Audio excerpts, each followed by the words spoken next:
Kumusta mga ka-Diskarte Chicks? Sana ay nasa maayos kayong vibes ngayon. Eto na naman tayo sana naman na mainit pero makabuluhang usapan. Maraming nagre-request nito kaya pag-uusapan natin ngayon ang sexless relationship. Ibig sabihin, wala na siyang gana sa'yo. Nakaka-relate ka ba dito? O baka may kilala ka? Manood ka hanggang dulo.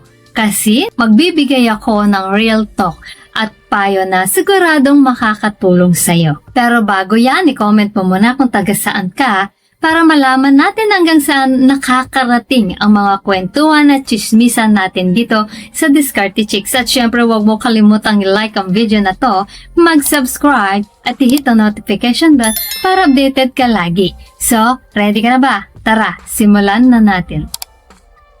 Alam mo yung feeling na dati halos araw-araw kayong sweet, puno ng lambingan at intimacy, pero biglang napagod.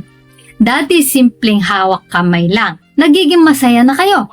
Pero ngayon parang wala ng spark. Maraming nagme-message sa akin, Ate, pag wala na bang ganito sa relationship, wala na rin ba siyang gana sa akin? Reality check mga ka-Diskarte Chicks, hindi automatic na wala na siyang gana sa'yo kapag sexless na ang relationship nyo. May iba't ibang dahilan yan at yan ang pag-uusapan natin ngayon. So bakit nagiging sexless ang relationship? Number 1, pagod at stress. Lalo na sa mga mag-asawa o live-in partners, sobrang nakakapagod ang trabaho at responsibilities. Minsan sa sobrang stress, nawawala ang energy at mood para maging intimate. So pangalawa is health issues, hormonal imbalance medications, depressions, anxiety.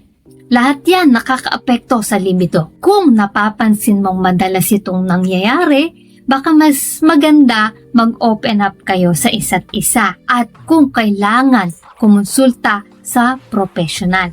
So pangatlo, emotional distance. Kung madalas kayo nag-aaway, kulang sa communication o may unresolved issues, natural na naapektuhan din ang intimacy. So pang-apat, routine and boredom. Minsan dahil sa sobrang tagal nyo na, nagiging routine na lang ang lahat. Parang nawawala ang kilig at excitement. Guys, na-experience mo na ba ito? Yung hindi mo alam kung saan kayo nadapa, pero ramdam mong iba na. Comment mo nga sa baba ang sagot mo. Sa pangatlo, ito ba ay dahil wala na siyang gana sa'yo? Hindi agad-agad. Ayon sa mga pag-aaral sa psychology at relationship counseling, ang intimacy ay hindi lang nakabase sa physical contact.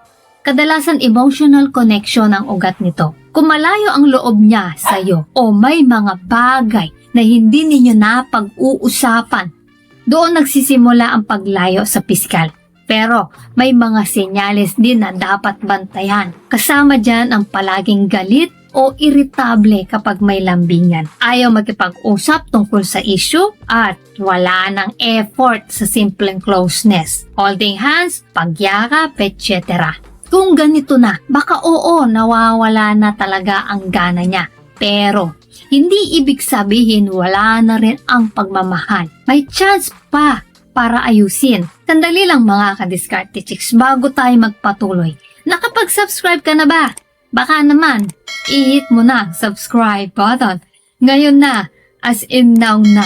Para mas marami pa tayong madiskarteng pag-uusapan sa susunod. So, ano ang dapat gawin? So tip number 1, buksan ang usapan. Huwag ka agad mag-akala. Usap muna kayo. Huwag din sa gitna ng init ng ulo. Piliin ang tamang oras para mag-open up ng feelings mo. Pangalawa, balikan ng pinagmulan. Naalala mo ba nung bago pa lang kayo? Yung mga simpleng dates, lambing, kwentuhan, subukang ibalik yon. Pangatlo, intimacy beyond sex. Alam mo ba na may 3 uri ng intimacy ayon sa experts? Emotional, physical, at spiritual. Kung mahina ang isa, apektado ang iba. Kaya simulan mo sa emotional closeness bago ang physical. Pang-apat, take care of yourself. Minsan ang partner natin Hindi lang physically tired, mentally tired din. Pero baka ikaw rin kailangan mo ring i-improve ang sarili mo. Hindi para sa kanya lang, kundi para sa sarili mong confidence. So panglima is seek professional help kung kailangan. Hindi nakakaya ang couples counseling. Actually, mas nakakasave ito ng relationship kaysa palaging tahimik o nag-aaway. So mga ka-diskarte chicks, malinaw na hindi porket sexless ang relationship nyo, wala na siyang gana sa'yo. Ang relasyon ay hindi lang physical. Kailangan din ng pag-uusap, effort at pag-intindi sa isa't isa. Kung mahal nyo ang isa't isa, may paraan para maibalik ang init at kilig sa relasyon. Kayo ba? Na-experience nyo na bang maging sexless ang relationship? Ano ang ginawa nyo? I-share nyo naman po sa comments para matulungan din natin ang iba. So ayan mga ka-diskarte chicks, sana ay may natutunan po kayo sa video natin ngayon.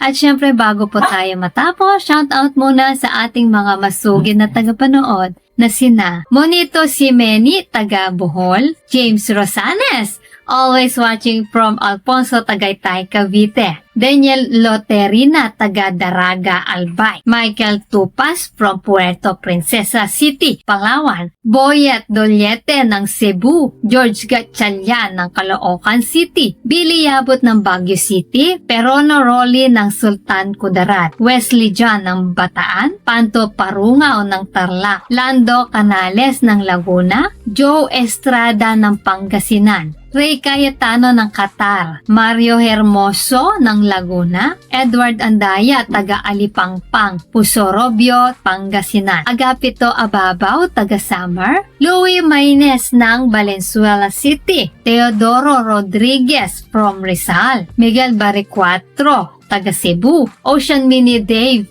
ng Puerto Princesa, Palawan, at kay Aaron Baksal ng Laguna. Guys, maraming salamat po sa support at panonood mga ka-diskarte chicks. Dahil po sa inyo patuloy at lalo po akong ginaganahang gumawa ng mga content na makakatulong at makakaaliw sa lahat. Solid kayo mga ka-diskarte chicks, at para naman sa mga hindi pa nasa shoutout, gusto mong ma-shoutout sa next video, i-comment lang ang hashtag ka-diskarte chicks at sabihin ko anong topic ang gusto mo pag-usapan natin next. Kung nagustuhan mo ang video na ito ay huwag kalimutang mag-like, mag-subscribe at i-share ito. Comment down below pali sa mga tips na to ang na-experience mo na. So guys, this is Diskarte Chicks, your love mentor na laging nandito para sa mga diskarteng pag-ibig. Kita-kits sa next video. Maraming salamat sa panonood. Ingat kayo palagi. Let's spread love.